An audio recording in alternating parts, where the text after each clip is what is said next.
अट्ठाईस सितंबर 2024 को धुलिया शहर के आजाद नगर में समाजवादी पार्टी में इरशाद जागीरदार के हाथों सैकड़ों लोगों ने शमूलियत इख्तियार की है। याद रहे, धुलिया शहर में आने वाले चुनाव की हलचल अभी से शुरू हो गई है और शहर भर में लोग मजबूत उम्मीदवारों के साथ जुड़ना शुरू हो गए हैं।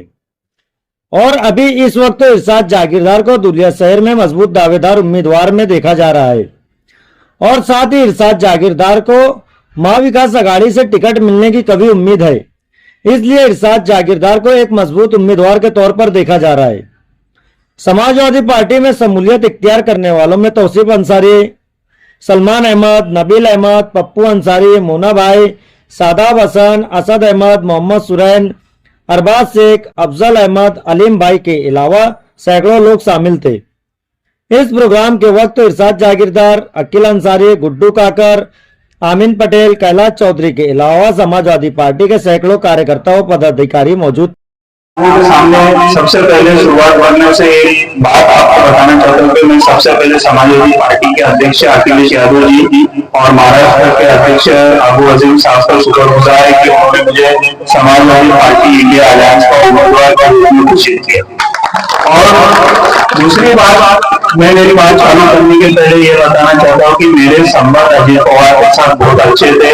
मेरे संबंध पूरा शहर दुनिया ही नहीं, पूरा महाराष्ट्र जाता हूँ, पर मैंने अजीत पवार के साथ छोड़ने का निर्णय दो चीजों के ऊपर लिया। सबसे पहली चीज जो हमारे दिल को लगी वो ये थी कि नबी की गुस्ताखी हुई और वो गुस्ताखी होने के बाद महाराष्ट्र के मुख्यमंत्री बोलते कि हम तुम्हारे बाल को धक्का लगने नहीं देंगे। और जब ऐसी बात होती है तो हम सरकार में बैठने का हमने सोचा कि हमारे को 1% भी हमारी ये इजाजत नहीं है कि हम सरकार में बैठे, हमारा दिल गवारा नहीं हो।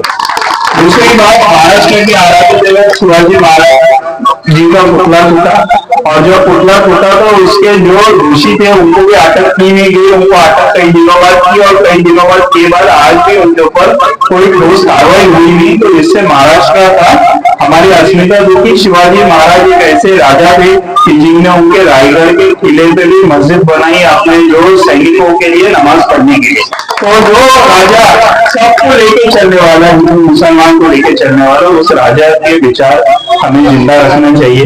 ये दो बातों की वजह से मैंने राष्ट्रवादी कांग्रेस पार्टी छोड़ने का निर्णय किया।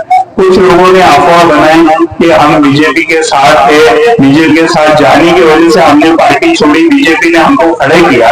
तो मैं वो लोगों को बताना चाहता हूँ कि आपकी राजनीति की सोच इतनी छोटी है कि आप बता देना कि कभी इरशाद जागीरदार का बैनर देवेंद्र फडणवीस, अमित शाह, नरेंद्र मोदी या एकनाथ शिंदे के साथ कभी शहर दिल्ली में क्या महाराष्ट्र में बता लगाए। और दूसरी बात, जब लोकसभा का चुनाव हुआ, अमीन भाई आप लोग इंडिया अलायंस के उम्मीदवार का प्रचार कर रहे थे, पर इरशाद जागीरदार भी एक ऐसा आदमी था जो जब अलायंस में हमारी पार्टी बीजेपी के साथ थी, पर मैं बीजेपी के लिए वोट मांगा नहीं या बीजेपी के कोई मीटिंग में मैं शरीक हुआ नहीं। तो ओपन चैलेंज देके बोला कि मैं तुम्हारे खिलाफ लड़ रहा हूँ।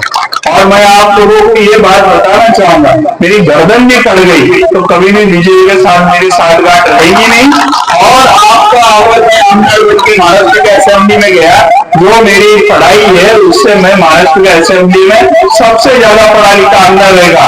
और असेंबली में कुछ लोग मुसलमानों की वोट लेके जाते हैं और वहां जाके कुछ पैसे लेके लोग राज्यसभा और विधान परिषद के इलेक्शन में बीजेपी का काम करते हैं। और ये अगर मेरे से कभी जिंदगी में आप लोगों को मालूम पड़ा कि ये काम इरशाद जागीरदार ने किया तो आपके पैर में की चप्पल निकालना और मेरा मुंह आपके सामने, ये मैं चैलेंज लेके जा रहा हूँ।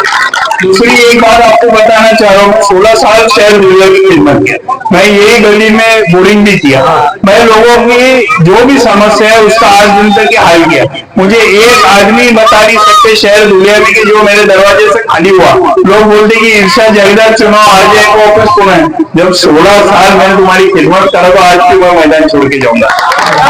मैं 16 साल, अरे मेरी खिदमत कोई करा रहेगा वो बता देना, लेकर आना। मेरे इतनी निजी खिदमत कोई करा रहेगा आज चुनाव में से बाहर हो जाता। मेरे इतनी खिदमत करने वाला आदमी ने क्या बताना, और बेरोज खिदमत किया है, कोई वफात रख के खिदमत नहीं किया, कभी किसका जात धर्म मजहब ये देख के खिदमत नहीं किया। और इरशाद जागीरदार एक में ऐसा आदमी है कि जो सब धर्मों के लोगों को साथ में लेके चलने वाला है। आज मेरे साथ मैं अल्लाह ताला का शुक्रगुजार है कि मेरे साथ बिरादर वतन भी उतने नंबर में जुड़ा हुआ है और मैं बिरादर वतन के हर प्रोग्राम में शरीक हुआ। इस्लाम ने बताया कि जो भी मुल्क में रहेंगे वहां के बिरादर वतन के साथ तुम मिलजुल के रहना, और वही इस्लाम की बात के ऊपर मैं चलता हूँ। मैं कभी कोई धर्म के बारे में गलत किया नहीं, मैं सबको साथ में लेके चलने वाला काम किया। आने वाला काल ये इलेक्शन में इसके लिए लड़ रहा हूँ क्योंकि मैं 3 मुद्दों पे इलेक्शन लड़ना चाहता हूँ। मेरे 3 मुद्दे ECD, ई बोले तो एम्प्लॉयमेंट, बोले तो रोजगार। मैं कम से कम बुरिया शहर में 5000 लोगों के लिए 5 साल में रोजगार खड़े करने का विचार रखता हूँ, जिससे हमारे गरीब का कोई बेटा बेटी बेरोजगार ना रहे। ये बात इसीलिए, पर इसके लिए मुझे दोनों समाज की मदद लगेगी, और वो मदद ऐसी लगेगी, हमको दुनिया में जो गुंतवणूक लानी है, जो लोगों की इन्वेस्टमेंट लानी है, बड़ी फैक्ट्रियां खड़ी करनी है, वो जो फैक्ट्रियां खड़े करने के लिए मैं तो हिंदू समाज की भी और मुस्लिम समाज की भी दोनों की ये मदद लगेगी कि तुमको दुनिया शहर को अमन और शांति का शहर बनाना पड़ेगा। जब दुनिया अमन और शांति का शहर बनेगा तो यहाँ बड़े बड़े उद्योग धंधे आएंगे, और ये उद्योग धंधे आए बाद अगर 5000 लोगों को रोजगार मिला डायरेक्ट, तो इनडायरेक्ट 50,000 लोगों के घर की रोजी चलेगी, ये मेरा विश्वास है। दूसरा मुद्दा है सी बोले तो करप्शन फ्री, भ्रष्टाचार मुक्त करना चाहता हूं मैं। आपके जो विकास काम हो रहे हैं आपके गली मोहल्लों में, आप बताओ विकास काम क्वालिटी के हो रहे हैं क्या? रास्ते बन रहे, रास्ते टूट जा रहे, गली नाली बन रही वो टूट जा रही, कितने दिन में टूट जाएगी? भ्रष्टाचार रुकना चाहिए कि नहीं रुकना चाहिए? आप बोलो। तो ये भ्रष्टाचार के खिलाफ हमारी लड़ाई है, हम भ्रष्टाचार होने नहीं देंगे, शहर को भ्रष्टाचार मुक्त करने का काम करेंगे।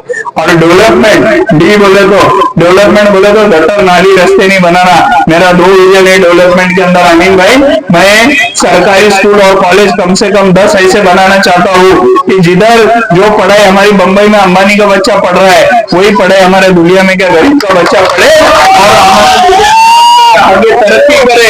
ये काम मैं करना चाहता हूँ। गटर नाली रोड ये बनते रहेंगे, ये तो मैं काम तुम्हारे करते ही रहूंगा, पर मेरा अलग विजन है कि मैं तुमको अच्छे से अच्छी तालीम हमारे दुनिया शहर के बच्चों को, दोनों समाज के बच्चों को मैं देना चाहता हूँ, जिससे हमारे बच्चे पढ़े लिखे और वर्ल्ड क्लास एटमॉस्फेयर में कम्पीट करें। इसके लिए चुनाव जीत के आते ही पहले ही साल में एक स्कूल ऐसी बनाई जाएंगी कि जिधर आपके दुनिया शहर में जो होशियार बच्चे हर एक स्कूल के, वो बच्चों को स्कूल में लाया जाएगा और उनको ट्रेन किया जाएगा, और आगे हम 10 स्कूल बनाने का काम करेंगे। दूसरा काम हमारे को करना है कि आरोग्य में आज हमारे को ये देखो, जब भी कोई बीमार पड़ता अपने गली मोहल्ले में गरीब आदमी, तो सबसे पहले चंदा